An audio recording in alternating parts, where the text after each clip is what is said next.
I don't know how else to put this other than bluntly, but the underground mines of the Chasm, and I just want to really emphasize that underground descriptor, these mines are in outer space. This is not a late April Fool's Day joke. Beyond the rocky confines of the map is a star ocean complete with a large, stationary moon. And, well, that's just the start of things. Let's take a closer look at one of Genshin Impact's largest open space out-of-bounds areas, the underground mines of the Chasm, a place that could rightfully be labeled the game's hidden space-themed level, because everything out here is rather otherworldly. Before we talk about specific areas, let's take a literal dive into the general construction of the map. The underground mines are huge, and the height difference between the lowest portion, which is the room at the end with that certain something not shown here because it's definitely a spoiler, and the highest portion, above where we start, is more than the height of King Yun Peak. Way more. For proof, here are both falls timed.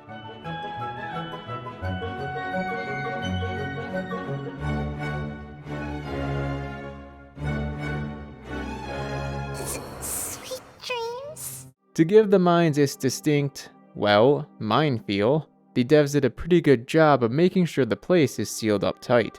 I only found two simple ways to walk out of the map, the easier of which I'll showcase later on.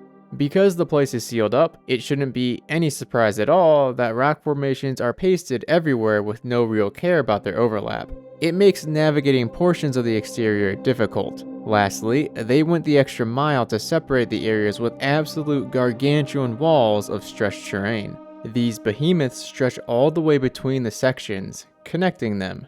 Although that sounds like it should be a huge problem, it's actually not, for they only stretch down. It does make getting to certain spots below each area of the map difficult, but it doesn't affect travel between the sections of the map, at least when you're starting at the entrance. This is because all the sections are lower than the entrance. If anything, these giant walls serve as a way back up.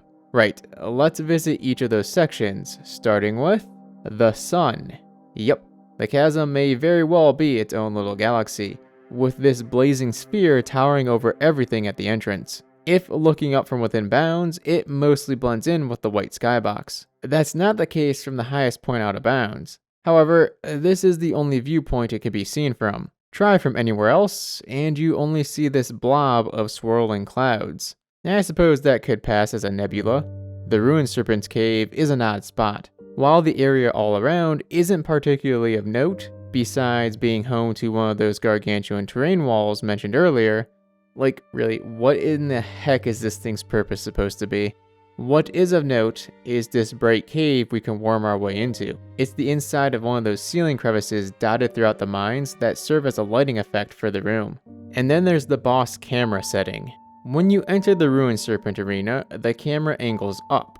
It would appear that, no matter how far above or below the map you are, if you're in the spot of that arena, the camera will always be adjusted. It's cool, but also a bit annoying since we can't look down when flying over the arena. And trying to aggro the boss from way up here is a job solely for Baron Bunny. But alas, we can't even see what the boss is up to after succeeding. Next, we head over to the underground waterway. Climbing to the top of this place is a bit of a challenge due to the overlapping terrain and constant slope. But since we can airdrop in, we will forego the climb. All of the map effects from the underground waterway reach up here, giving us this hazy atmosphere full of fireflies. There's this green hue just below us, encircling the whole area, and if we spin the camera around, we see that it is incredibly intense in some spots. So much so that our characters begin leaving after images when moving. They use these sort of light effects a lot to give atmosphere to rooms and domains. Here we can see another use of it to the north. It's the smallest instance of it in the Chasm mines, but it's also even more bright than the previous. Blindingly so. You may have noticed the skybox being different between here and the entrance with the sun. The skybox changes a lot down here, and just about every section of the map has its own color combination. There's a violet-hued skybox around the entrance, a white and brown one near the Serpent's Cave, a bright day-themed blue and another bright blue comboed with a starry sky, and the starry space theme between the various map sections. That's a lot. We arrived next at the Nameless Ruins. From up here, it looks like we could go through the ground, but as we near it, more of the map loads in. Despite that, there are holes in the ceiling that will let us drop into the upside down water room. We unfortunately cannot swim upside down, as the water effects here seem to have certain elements removed. It still counts as water and can prevent projectiles from being fired or passing through, but reactions cannot take place and there's no collision event with the player character. Just below these ruins is a way out of bounds, so let's take a look at that. The room you'll want is this one with a giant malevolent barrier. Starting at the top floor of the ruined tower, go to its south exit. Looking to the southeast, you'll see a large tree root. This is your guide. Climb the wall and get atop the root. Follow it south, taking a left when it branches into two. Jump and glide to the narrow route beyond. To your southwest will be a crumbled wall, and a switch will be inside. Turn to face the southeast wall, and then jump and glide to it. Once you grab a hold, pan your camera up and you'll see the way out in the form of an incomplete wall and root texture. Careful with the stamina here, as it's a bit farther up than it may appear. And there you go, out of bounds. You're at one of the lowest points of the map, however, but finding your way back up is half the fun. Good luck.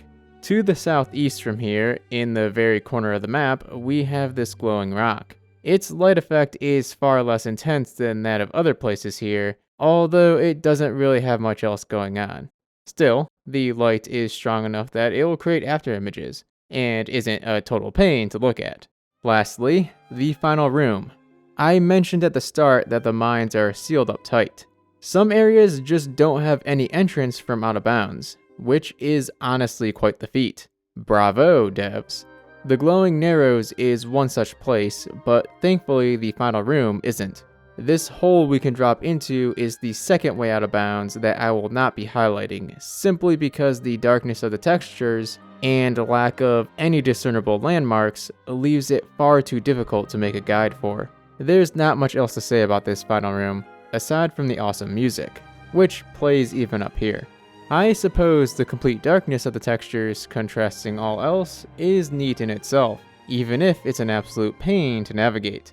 I found myself constantly activating Elemental Sight, and then wondering why it is there still isn't a toggle to just keep it activated. I can't be the only one bothered by that, right? Anyways, without a doubt, the Chasm underground mines is the new greatest out-of-bounds location in the game. There are so many effects to see, skybox changes to observe, and flying over top the place from such a height is just so cool. This outer space wonderland is super fun. 10 out of 10 would come again. Do check it out. If this is your first taste of Out of Bounds in Genshin Impact, there's plenty more on the channel for you to sink your teeth into. Just about every major location has been covered, along with most domains, bosses, you name it. This is Musashi, signing off. Till next time.